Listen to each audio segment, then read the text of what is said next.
Only Jesus, always Jesus. Tanging si Jesus, palaging si Jesus. Ito ang buod ng pagkapari ng lahat ng pari.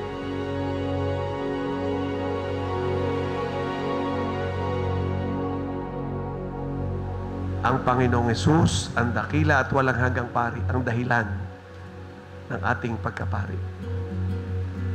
Ang bilis ng panahon, 10 years ng pari si Father Ned. 10 taon ng biyaya ng Diyos, 1 dekada ng buhay paglilingkod sa Diyos at sa sambayanan. Magandang ipalaala kaagad sa lahat at kay Father Ned, hindi ito tungkol sa iyo, Father Ned. Ang okasyon na ito ay sa ating Panginoong Hesukristo. It is about Jesus. It is about you. Ang ipinunta natin dito at ang ating misang pasalamat na ito ay pinaabot natin sa ating Panginoong Hesukristo, ang dakila at walang hanggang pari. Siya ang tumawag sa iyo, Father Ned. God called you. Siya ang humirang sa iyo para maging pari. At ang misang ito ay pagtanaw natin ang utang na loob sa Diyos at tumawag at humirang sa iyo. Ayan. Sana last take ito. Naiya ko sa inyo. Ayan. Ako po si Father Ned Peliña Nazareno. Isa po akong paring diocesano mula po sa Diocese ng Imus. Ako po ay nagtapos mula sa Our Lady of the Pilar Seminary sa Buhay na Tubig at sa Tahanan ng Mabuting Pastol. Naordinahan po ako bilang pari noong 2015, May 26. Ito pong ating ipinagdiriwang na anibersaryo ay paggunita sa aking 10 taong anibersaryo ng pagkakaordina bilang pari ng ating minamahal na Obispo Reynaldo G. Evangelista sa Diocesanong Parokya at Dambana ng Immaculada Concepcion sa bayan ng Naig, Cavite. Mga kapatid, ako po ay panganay sa 4 na magkakapatid. Mula po kami sa Barangay Timbalan Concepcion, sa isang maliit na baryo sa bayan ng Naig. Mula po sa sambayanan sa kapilya ni San Isidro Labrador, ang patron ng mga magsasaka. Panganay po ako sa 4 na magkakapatid. At ako po ay unang nag-aral sa kolehiyo dahil nagnanais po ako noon maging doktor. Gusto ko pong maging manggagamot. Kaya dahil po sa una kong pangarap na ito, ay minarapat ko pong pumasok bilang isang kolehiyo, isang mag-aaral sa kolehiyo sa Universidad ng Pilipinas sa Maynila. Nag-BS Nursing ako noon. Kasi yun ang pangarap ko sa sarili ko. Gusto kong maging doktor at yung pag-aaral ko ng nursing, nakita kong daan bilang pre-med para makapagtapos ako bilang isang manggagamot. Sa aking pag-aaral habang nasa universidad ako sa University of the Philippines sa Manila, maraming mga karanasan na parang dinadala ako sa ibang landas. Parang dinadala ako sa ibang tatahakin na bokasyon, hindi bilang doktor, kundi bilang doktor pala ng kaluluwa, bilang isang pari. Naalala ko noon na andoon ako sa Philippine General Hospital sa loob ng compound ng UP Manila. May lumapit sa akin ng isang matanda. Sabi sa akin ng matanda, "Apo, meron ka bang 20 pesos?" Sabi ko, "Bakit po, Lola?" Kasi hindi pa kami kumakain ng apo ko simula nung dumating kami dito. Pinapagamot ko kasi siya. So, kubuha ko ng 20 pesos. Nung panahong yon hindi pa uso yung commercial na hanggang saan aabot ang 20 pesos mo o anong mabibili ng 20 pesos mo. At tinanong ko rin sa sarili ko yon. Sabi ko, saan makakarating ang 20 pesos ko? Gaanong karaming mga tao ang nangangailangan ng tulong? Gaanong karaming tao ang katulad ni Lola na nangangailangan ng pagdamay?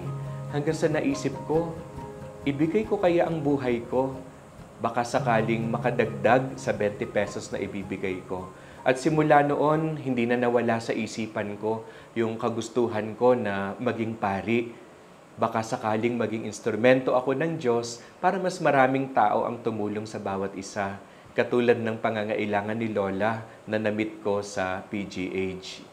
At yun na nga, pagkatapos ng mahabang pagsusuri ng sarili, pagninilay, yung tinatawag nating discernment, sa tulong na rin ng mga kaibigan kong pari, na kakilala noon yung dati naming parish priest, assistant parish priest namin sa Naik, tinulungan nila ako na makapag-discern o makapagnilay kung saan ako tinatawag ng Diyos. At doon, nabuksan sa aking kamalayan na naroon na pala ang pagtawag ng Diyos.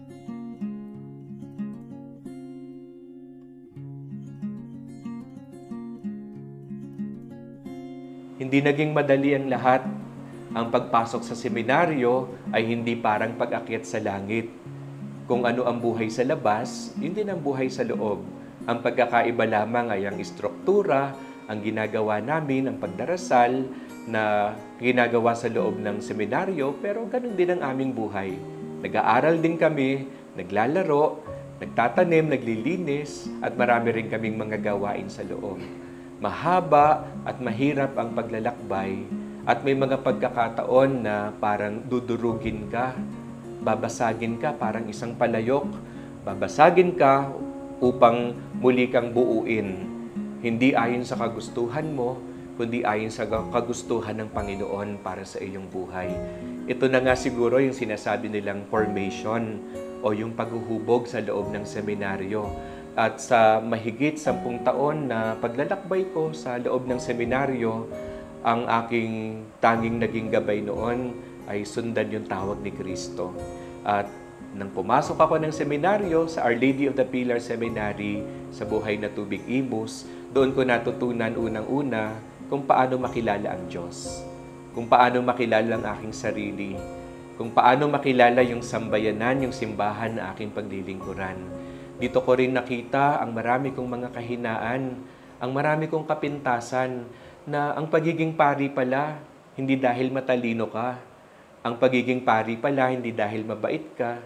Ang pagpapari pala ay sa awa at habag ng Diyos.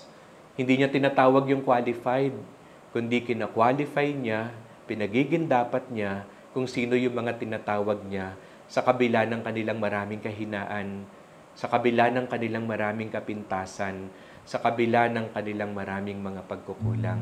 At dito, mula sa ganitong kaisipan na paanyaya sa akin ng Panginoon, nabuo yung aking desisyon na sumunod sa kanyang tawag. 10 years ago, nung ordinand kita, 10 years ago, ito ang title ng iyong reflection na ibinigay sa akin. Priesthood following the footsteps of Christ, the mabuting pastol. Ang sabi mo sa iyong reflection, priesthood is dying to oneself so that others may live. Priesthood is not a matter of self-preservation, but rather a total giving of oneself. Di ba ito si Jesus, ang mabuting pastol? Ibinigay niya ang kanyang buong buhay para sa atin. Maliwanag sa iyo, Father Ned, noon pa, sa araw na iyong ordinasyon, ito na ang focus mo. Only Jesus, always Jesus. At sa pag-aaral ng teolohiya, dito ko mas nabuksan ang maraming mga bagay tungkol sa pananampalataya ng ating simbahan. Tungkol sa maraming bagay sa ating pananampalataya kay Jesus, no, ang mabuting pastol.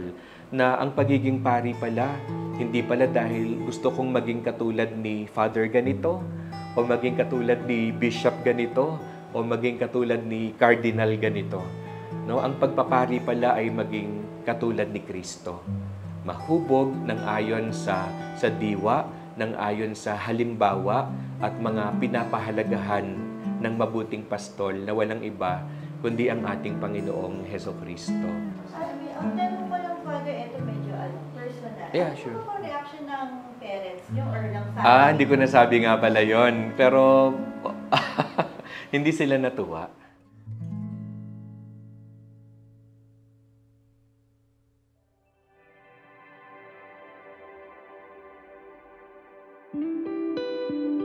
Unang-una, ang sabi ko nun sa Diyos, Lord, bahala ka na. Kasi, una, iniwan ko yung lahat para sa'yo. Iniiwan ko yung pamilya ko para sa'yo. Iniiwan ko yung pangarap ko para sa'yo. Iniiwan ko yung gusto kong maging doktor. Iniwan ko yung mga oportunidad na dumating sa buhay ko. Kasi sa Kanya lang ako nagkaroon ng peace of mind. Yung bang kahit alam ko na ang daming problema, pero alam ko sa sarili ko na pagpikit ng mata ko sa gabi, payapa yung loob ko kasi sumunod ako doon sa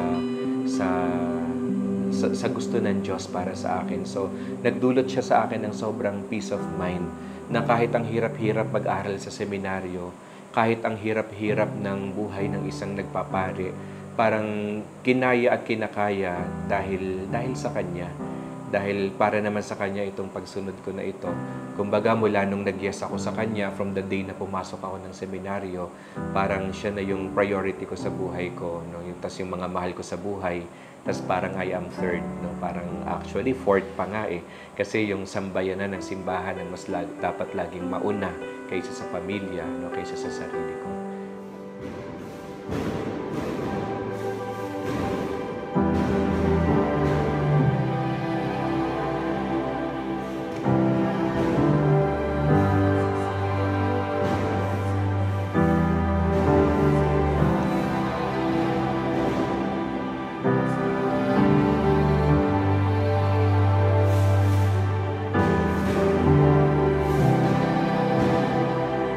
Sila ang number one supporters ko. Actually, sa seminaryo pa lang, ang maganda doon, hinuhubog din yung mga magulang.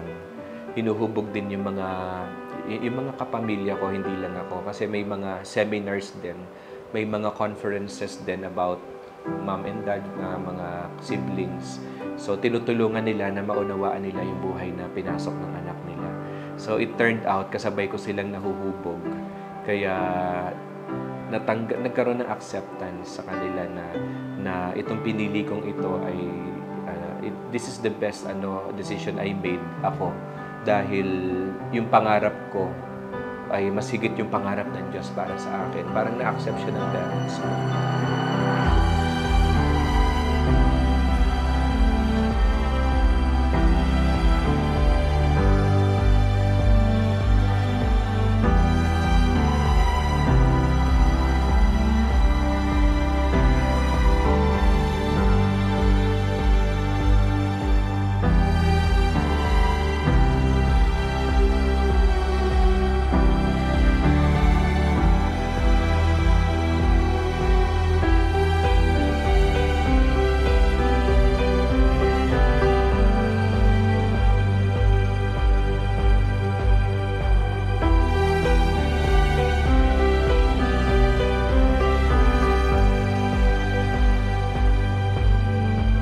Very proud ang lola ko. Actually, isa yung mga lola ko, aside from my parents, lola's boy kasi ako, both sides. Isa sila sa talagang nag-motivate sa akin, nagbigay sa akin ng lakas ng loob. Sila yung, kung may bagay na magpapaiyak sa akin, lola ko. Kasi mahal na mahal ko sila. Because it's a gift from my lola. It's very special. The chalice came from Italy pa. She bought it from Italy. Chalice, it holds the most precious blood of Christ. That's why it's very precious. Isa yung mga lola ko sa nagpapalakas sa akin na maliban sa mga magulang ko, mahal na mahal ko silang lahat. Ang nanay ko, ang tatay ko, mga kapatid ko. Pero yung mga lola ko, parang sabihin natin lola's boy kasi si Father Ned. Ibang level kasi una, sila yung nagturo sa akin magdasal. Dahil bata pa ang aking mga magulang nang ipanganak ako. Parang they were so young, they were still studying during that time. Nag-aaral pa yung mga magulang ko. Tatrabaho sila para sa akin. Malakas daw akong dumedi ng gatas. Kailangan nila magtrabaho mabuti. So, ang aking mga lola, mga lolo nag-alaga sa akin. So, kaya ang unang nagturo sa akin kung paano magdasal yung lola ko. To a certain extent, pwede kong sabihin na may Father Ned kasi may lola na naturong magdasal.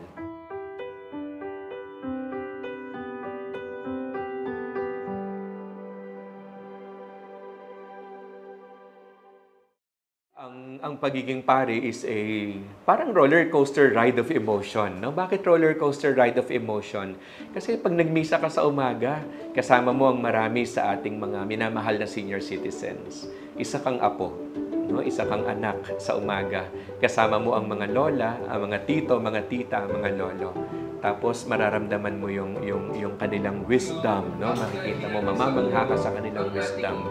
Pagdating ng tanghali, meron kang binyag. So, magiging parang bata ka, matutuwa ka sa mga bata, sa mga cute na mga batang binibinyagan, makikigalak ka sa mga magulang. Tapos pagdating ng tanghali, magkakasal ka. Mai-in-love ka sa love story ng mga taong ikinakasal mo. Sa mga pag-iisang dibdib na mga nagmamahalan, mamamangha ka sa kanilang pag-ibig. You will fall in love, no, sa kwento ng kanilang pag-ibig. Tapos pagdating ng after lunch, may patay ka. Ang makakasalubong mo yung mga nagdadalamhati, ang mga umiiyak, ang mga nawalan ng mahal sa buhay.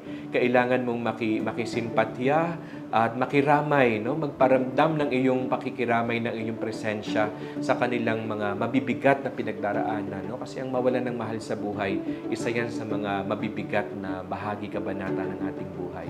Tapos pagdating naman ng hapon, andyan naman ang mga kabataan. Para sa mga youth ministry, makikisaya ka sa kanila, mag-sports ka sa kanila at lahat. Pagkatapos, mga bandang hapon, may sequel ka. Pupunta ka naman sa ospital, ang makikita mo naman doon, nag-aagaw buhay. No, dying, you will be their source of hope sa mga sandali na they feel so hopeless and they feel so helpless. Tapos pagdating ng gabi, tulala ka na. Parang it's a roller coaster ride of emotion. Talagang kung hindi dahil sa buhay panalangin, kung wala ang Diyos sa iyong buhay, no, magiging napakahirap at napakabigat talaga ng kwentong ito. Subalit, ang kwento ng tao, ang kwento ng simbahan, ay kwento ng ating kaligtasan, kwento ng pagkilos ng Diyos sa ating buhay. Kaya isa ito sa mga nakakamangha sa akin bilang isang pari.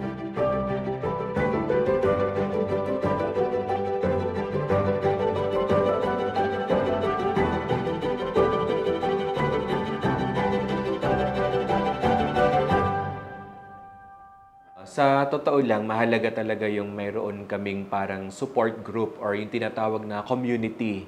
Kaya nga isa sa mga programa ng ating diocese na magkaroon ng life groups. Ano ba yung life groups? First 5 in the ministry is young clergy, and then around 6 to 11 years, junior clergy where I belong. At after ng junior clergy, we have the middle clergy from like 12 years to 24 years. Tapos pagdating ng 25 years and above, that they belong to the senior clergy. At itong young clergy, the junior clergy, the middle clergy, and the senior clergy, nagkakaroon kami ng regular na pagkikita, regular na formation, regular na kahit simpleng tawanan, simpleng kwentuhan, simpleng handaan, kainan, at mayroong mga kwentuhan. Malaking bagay ito na meron kang kapwa na pari na alam yung pinagdaraanan mo, alam yung bawat hirap na nararanasan mo, na makikinig sa bawat pagsubok mo. At siguro sa 10 taon ko rin ng pagkapari, maliban sa spiritual director, sa ating obispo, sa mga naging kura paroko kong nakasama, mahalaking bagay yung mga kaibigang pari kung saan pwede kang umiyak, no? Pwede kang magbukas ng loob mo, pwede kang maging vulnerable, no? Sa harap nila ng walang halong paghuhusga at magagabayan ka. Kaya minsan kami mga pare, may mga light moments din kami. Sometimes we go out of the country, no? Bonding that is official, no? I remember we went to Japan last year. It was a 5-day tour ng mga junior clergy na naging isang napakalaking paghinga, no? Hindi lang pahinga, kundi paghinga, no? Mula sa maraming kapaguran na nararanasan naming mga pari.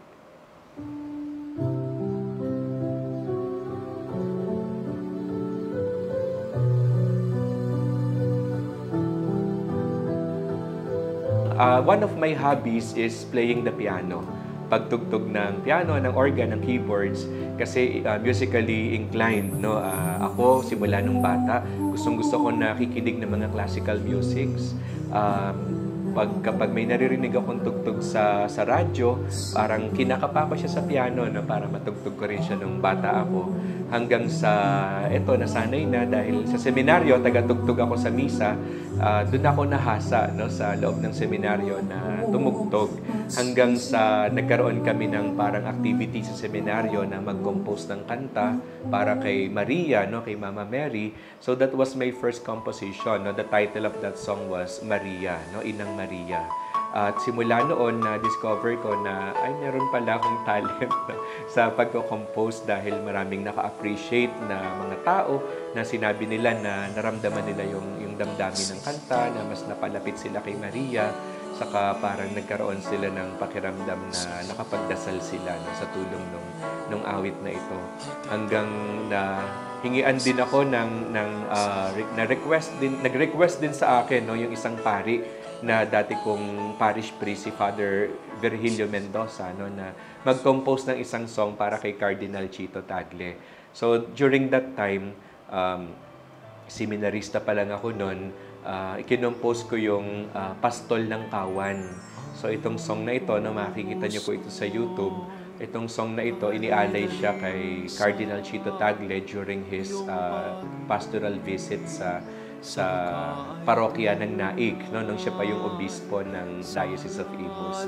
So itong kanta na ito, no, it already went a long way. Na discover siya ni Father Catalino Arevalo, no, yung isa sa mga mentors ni Cardinal Chito Tagle sa San Jose, sa Ateneo de Manila University.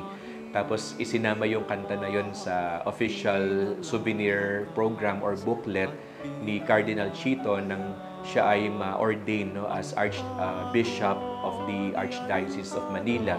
Makikita niyo sa last page ng booklet na andun yung kanta na ginawa ko para kay Cardinal Chito Tagle. So, nag-compose din ako ng mga ilang songs, no, yung school namin sa Immaculate Conception School of Naik Incorporated sa bayan ng Naik, Cavite. Nung nag-celebrate siya ng, I think that was 40 years anniversary, hiningian din ako ng principal ng composition, no, dahil for so long, walang alma mater hymn o alma mater song yung aming school. So, ako po yung na-commission ng school to compose a song, no, para doon sa aming alma mater. Bahagi rin ng aming debosyon si San Isidro Labrador dahil siya ay segunda patron ng bayan ng Naik at patron namin sa aming barangay. Sumulat din ako at nag-compose ng awit para kay San Isidro Labrador.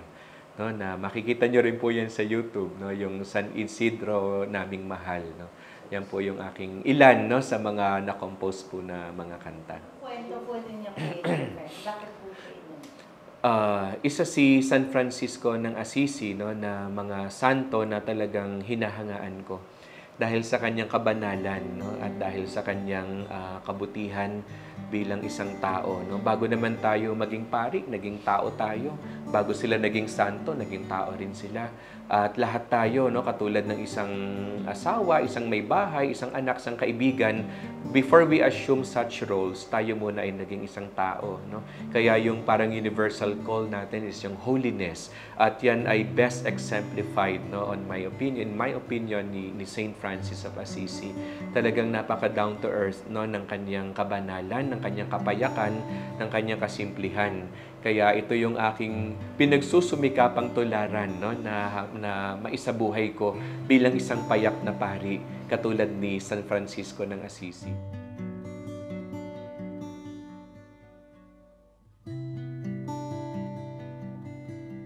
Pagkatapos na maordinahan ako noong May 26, 2015, that was 10 years ago, sa Diocesan Shrine and Parish of the Immaculate Conception, nang basahin yung aking appointment letter, ako ay na-appoint sa Imus Cathedral. So that was my first assignment, no, bilang parochial vicar o assistant priest ng Our Lady of the Pilar Cathedral Parish sa City of Imus, Cavite. At nung panahon na nadestino ako dito, ang parish priest ay si Monsignor George Morales. Dati ko rin siyang naging hura paroko dito sa Naik nung high school ako. Kaya nga parang natuwa ako at sabi ko kay Father George, Father, dati estudyante nyo lang ako dito sa bayan ng Naik nung kayo ang aming parish priest.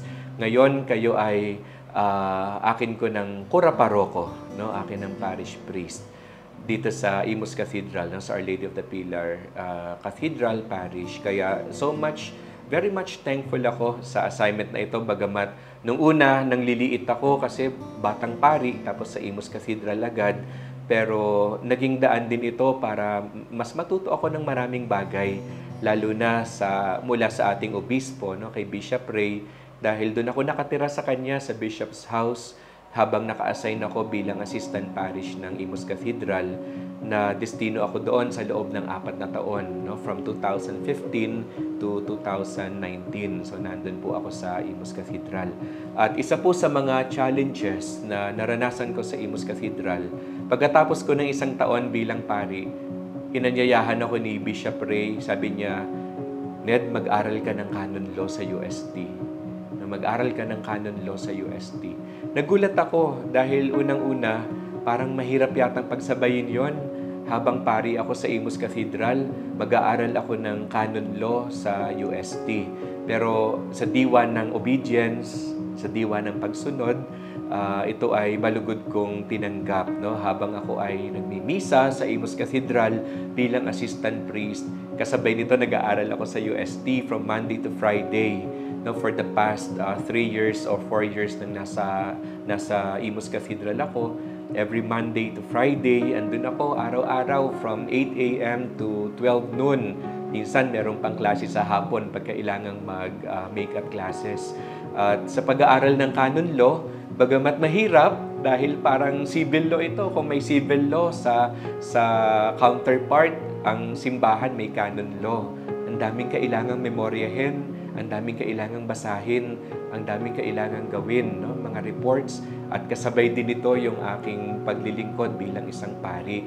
Naalala ko nga, may mga pagkakataon, nagdadrive ako ng sasakyan, nakakatulog na pala ako sa pagmamaneho habang nasa coastal road, pero may puting dumadaan sa mata ko, ginigising ako, sabi ko, yung guardian angel ko, no, iniligtas na naman ako para magising ako kapag nakakatulog ako. No, napakadelikado. Pero nagpray ako kay Lord, sabi ko, Lord, if this is your will, Lord, tulungan niyo po ako. Alam niyo po ba, isa sa mga himala na naranasan ko nung panahong yon, pagkatapos kong magdasal ng Lord, tulungan niyo po ako, ayoko pong dumating yung araw na maulit to, makatulog ako sa pagdadrive at humantong ako sa aksidente o maka-aksidente ako ng ibang tao. At pagkatapos po ng event na yon, pagdating ng Sabado at Linggo, may lumapit sa akin na isang lingkod simbahan. Isa po siyang lay minister. Pagkatapos po ng misa, nilapitan niya ako. Sabi niya, Father Ned, wag po kayong magagalit sa akin sa sasabihin ko. Sabi ko, oo naman, ano po ba yung gusto niyong sabihin? Baka hindi po kayo maniwala. Sabi ko, hindi, sige, sabihin mo kung ano yung gusto mong sabihin. Sabi niya sa akin, alam niyo, Father Ned, habang nagmimisa po kayo, may bumubulong po sa aking boses, sa isip ko, no, sa kalooban ko. Sabi ng boses na yon, sabihin mo kay Father, iyahatid mo siya kung saan niya kailangan at kung kailan niya kailangan. Tapos sabi sa akin ng lay minister, bakit Father, saan po ba kayo pumupunta? Kasi nung time na yon, hindi ko naman pinagsasabi na nag-aaral ako. At nung marinig ko yon, napaiyak na lang ako. Kasi sabi ko, totoong may Diyos. Totoong may Diyos na nakikinig sa bawat dasal natin. Paano malalaman ng lay minister na nagbabiyahe ako araw-araw? Paano nalaman ng lay minister na nagdasal ako na, Lord, iligtas niyo po ako sa biyahe. Ano pong gagawin ko? Hindi ko kayang mag-drive sa pagod, no? Mula sa Sabado at Linggong paglilingkod, tapos Lunes hanggang Biyernes na pag-aaral. Pero gumagawa ang Diyos ng paraan. Humihipo siya ng mga tao, mga instrumento upang maisakatuparan yung kanyang plano para sa ating buhay. Kaya makalipas ang 3-4 na taon, maluwalhati na natapos ko ang canon law sa UST, at ito ay dahil lahat sa awa, no? Dahil lahat sa grasya ng Diyos. Kasi kung dahil kay Father Ned, ay wala, kapos na kapos. No, hindi natin ito matatapos. Pero dahil sa tulungan ng grasya at awa ng Diyos, no, na pagtagumpayan na matapos itong bachelor, no, ng canon law. No. Magandang buhay mga ka-journey. Thank God, it's Sunday. Sa Ebanghelyo, napakinggan natin ang kwento ni Lazaro. isang mahirap na tadtad ng sugat. Ang maging pari no, sa kasalukuyang panahon ay isang napakalaking pagsubok. No, if we are living the signs of the times, if we are going to look no, at the signs of the times sa panahon ngayon, ay napakaraming mga issue sa ating lipunan, no? Mga usapin, hindi lamang sa simbahan, maging sa ating lipunan, sa buhay ng politika, sa usaping moral, no? Sa mga moral issues. Maraming mga katanungan sa panahon ngayon ang sumusubok no, sa ating pananampalataya. At napakalaki po ng role at responsibilities no, namin mga pari para magabayan ng tama ang mga lalong-lalo na no mga kabataan sa panahon ngayon na maraming mga issue no ang ating simbahan, ang ating lipunan no maging ang personal nating buhay. At isa yan sa mga hamon na aking kinakaharap ngayon bilang isang pari, how to make the church relevant nowadays, especially nowadays na parang ang dami ng mga kompetisyon, ang dami ng mga bagay na nagda-divert o umaagaw sa atensyon ng marami sa ating mga kabataan, hindi lamang sa mga kabataan, no, all walks of life, no, simula sa mga matatanda hanggang sa mga bata. Paano pa nga ba nararamdaman ng simbahan sa panahong ito? Sa totoo lang, napakahirap, no, napaka-complex, napaka-komplikado ng bagay na ito, subalit pwede tayong magsimula sa mga maliliit at simpleng bagay. Makikita natin ang dalawang muka ng kasalanan. Ang kasalanan ay hindi lamang po tungkol sa paggawa ng masama. Ang kasalanan din ay tumutukoy sa mga kabutihan. Ako bilang isang pari, isa sa mga pinaghahandaan kong mabuti ang paghahanda ng homilya. Ang paghahanda ng homilya ay hindi lamang sa pagbabasa, hindi lamang ito sa pagre-research o sa mga sariling pananalita. Ang paghahanda ng homilya unang-una ay pagdarasal. Kailangan muna na magkaroon ng ugnayan ang pari sa Diyos, magkaroon ng malalim na pagkakakilala ang pari kay Kristo para maging tagapagsalita siya ni Kristo sa mga bagay na gusto niyang sabihin para sa makabagong panahon. Kaya nga tama yung sinasabi ni Pope Paul VI that modern man listens more willingly to witnesses than teachers. And if he does listen to teachers, it is because they are witnesses. No, sa madaling sabi, mas nakikinig ang tao ngayon, hindi sa maraming sinasabi, kundi sa maraming ginagawa. No, kaya bahagi ng hamon sa akin bilang isang effective na preacher ng salita ng Diyos is kung paano ko ba maipadama sa tao yung pag-ibig ng Diyos. Kung paano ba akong maging daan ng presensya ng Diyos para maranasan nila ang pagmamahal ng Diyos. At sa pamamagitan nito, magiging beautiful yung message. And what makes our message beautiful? That is love. Kaya uuwi at uuwi rin sa pag-ibig. Kaya nga isa sa mga hamon naming mga pari isa ngayon sa kasalukuyan ay kung paano namin maipapadama ang pag-ibig at presensya ng Diyos sa bawat tao na aming nakakasalamuha. Isa lamang yung homily, isa lamang yung mga recollection, isa lamang yung mga conferences at mga panayam na aking ginagawa. Pero ang pinakamahalaga sa lahat, pag-ibig. No? Ang pag-ibig natin sa Diyos at ang pag-ibig natin para sa isa't isa.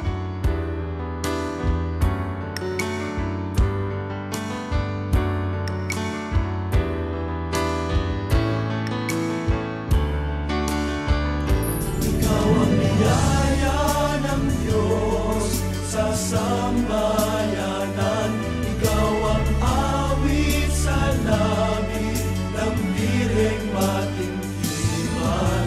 Ikaw ang liwanag, kung madilim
ika'y Pilipino, ikaw ay pari. Ika'y Pilipino, isang pari ni Kristo. Ikaw ang biyaya ng Patuloy mong iuugnay ang iyong sarili sa Panginoong Hesus. Dahil walang kabuluhan ang iyong paglilingkod bilang pari kung ikaw ay malayo sa Kanya. Nagkakaroon lang ng kabuluhan ang paglilingkod ng bawat pari, sino mang pari, kung nakaugnay sa ating Panginoong Hesukristo, ang dakila at walang hanggang pari.